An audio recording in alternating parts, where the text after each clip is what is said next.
बिस्मिल्लाहिर्रहमानिर्रहीम। हज़रत अबू हुरैरा रज़ी अल्लाह ताला अन्हु से रिवायत है कि हम रसूल अल्लाह सल्लल्लाहु अलैहि वसल्लम के साथ थे। इतने में एक धमाके की आवाज़ आई। रसूल अल्लाह सल्लल्लाहु अलैहि वसल्लम ने फरमाया, तुम जानते हो ये क्या है? हमने अर्ज़ किया, अल्लाह और इसके रसूल खूब जानते हैं। रसूल अल्लाह सल्लल्लाहु अलैहि वसल्लम ने फरमाया, एक पत्थर है जो जहन्नम में फेंका गया था 70 बरस पहले, अब उसकी तह में पहुंचा है। दो लोगों को देखकर अल्लाह ताला मुस्कुराता है।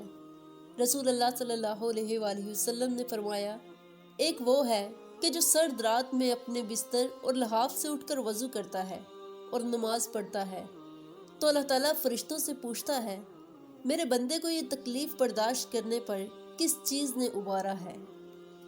फरिश्ते जवाब देते हैं कि तेरी रहमत का उम्मीदवार है और तेरे अजाब से डरता है। अल्लाह ताला फरिश्तों से फरमाता है, गवाह हो जाओ, इसकी उम्मीदें पूरी कर दी गई हैं। सुभान अल्लाह। दोस्तों, उम्मीद है कि ये वीडियो आपको अच्छी लगी होगी। वीडियो अच्छी लगी हो तो वीडियो को लाइक करें और चैनल को सब्सक्राइब करें।